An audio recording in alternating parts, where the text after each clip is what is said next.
I want to thank the Arkansas Game and Fish Commission, the Arkansas Veterinary Medical Association, the Arkansas Pork Producers, the Arkansas Poultry Federation, the Arkansas Chamber of Commerce and Associated Industries, the Arkansas Prosecuting Attorneys Association, the Arkansas Sheriff's Association, the Arkansas Association of Chiefs of Police, the Arkansas Farm Bureau, and the Humane Society of the United States. And of course, also around the state, I want to thank All About Labs Rescue, No Chance Arkansas, Out of the Woods Rescue, Golden Retrievers Rescue, Feline Rescue, Last Chance, the Pulaski County Humane Society, the Saline County Humane Society, the Catfish Farmers of Arkansas, the Rescue Wranglers, and last but not least, just this morning, Governor Beebe offered his support for Senate Bill 77.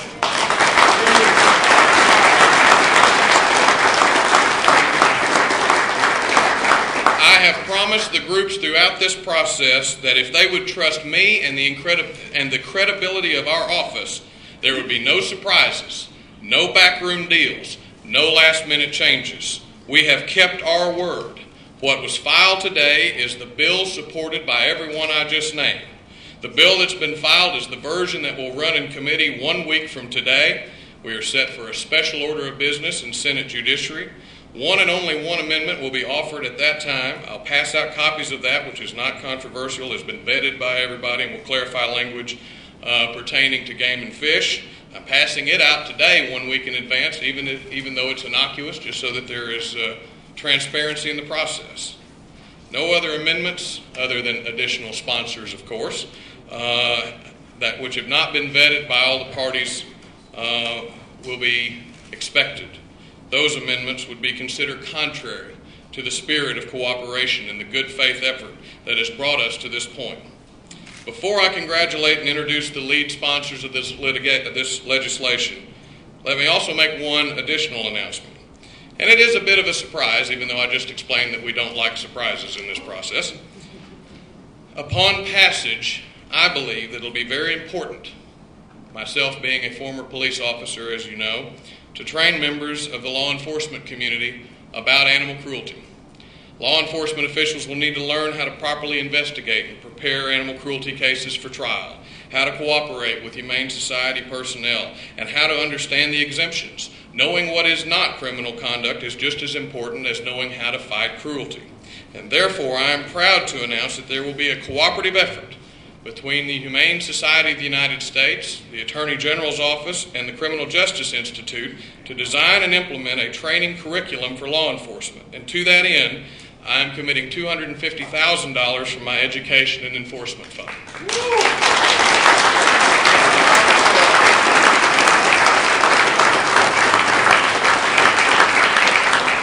These funds are not tax dollars. They are dollars that have been recovered by our office in lawsuits on behalf of the state. They are dedicated to the protection of the people of Arkansas. It'll be an open process for everyone's input, and I'm very excited about it. But of course, first, we have to pass the bill. So with that, let me recognize, honor, and thank the lead sponsor of Senate Bill 77, a dedicated public servant, a tireless advocate, and my good friend, Senator Sue Madison.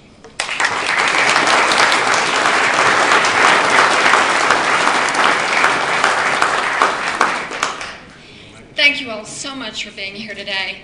It's certainly a change from the last time we ran a similar bill. And I do want to recognize the tremendous effort that the Attorney General's office has invested in helping get this passed. I also want to recognize some other people that have worked on this bill. The Humane Society of the Ozarks and my own part of Arkansas, including my daughter Eva Madison, have been on me constantly about this issue and worked on it constantly.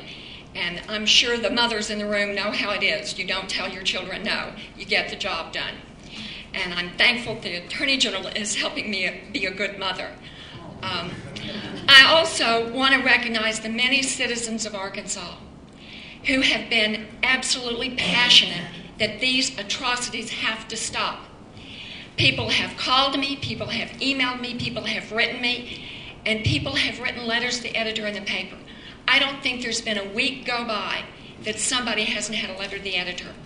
The people of Arkansas have kept this issue alive since the last session, and they have fought hard to see this bill become reality.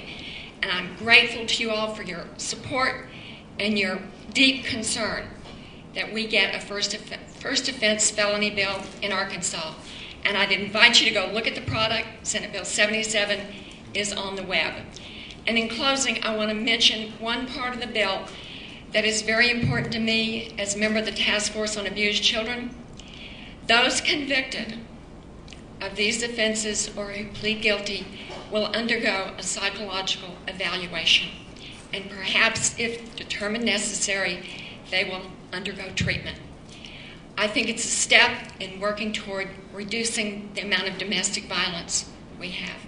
And I'm very grateful for the tremendous support that many Arkansans have shown behind this bill. Thank you.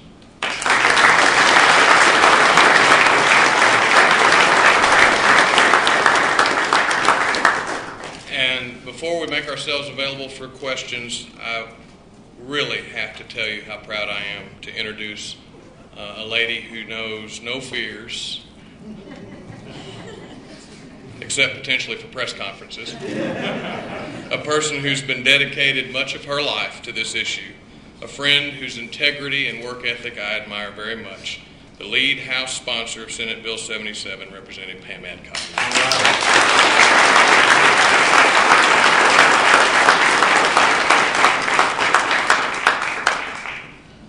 Thank you, Dustin, and thank you all for being here.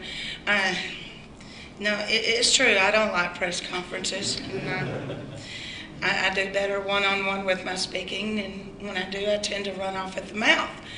I want to say thank you all. Thank you. We've put a lot of work into this. Brad, bless your heart. Thank you. I really appreciate it. And in order to keep from running off at the mouth, I actually wrote a speech today. And I'm just going to read that and let it go before I start with the tears. It says, as someone who has spent countless hours over many years working on this issue, I am so pleased to be here today. I appreciate the Attorney General's leadership as well as his patience working with all of us.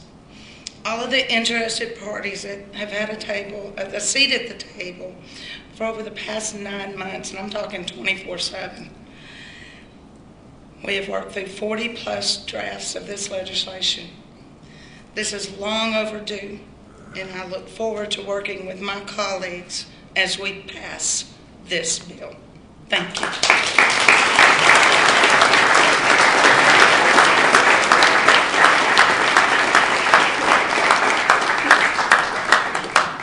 I guess to the extent that we should be familiar with it by now, we'd be more than happy to answer a few questions, and as all good politicians would, if I get into trouble, I'll call on my lawyer. He's right back there. Yes, sir. Is there any evidence, this is kind of a two-part question, is there any evidence to show that this kind of legislation actually is a deterrent, and in states where it has been enacted, have prosecutions gone? I think that the 46 states that currently have felony animal cruelty laws, which have kept up with their enforcement and arrests, have seen that it has been an important tool.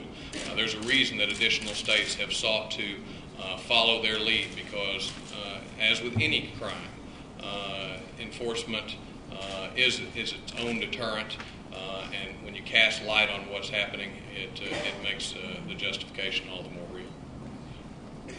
Yes, sir. I wonder if you could talk a little more about the education aspect of this. You said that the Humane Society of the United States and the Criminal Justice Office and your office, I guess, will develop the education. Well, the Criminal Justice Institute is an agency within the University of Arkansas system. They are widely recognized as on the cutting edge of providing professional law enforcement training throughout the state. They partner with the Attorney General's office in other ways, including our Internet Crimes Against Children effort. I believe that they are represented here in the room, although I don't see them. If anyone I would trust to help develop a quality curriculum so that they can assist rural law enforcement and those who don't have a training budget of their own to understand how properly to understand and implement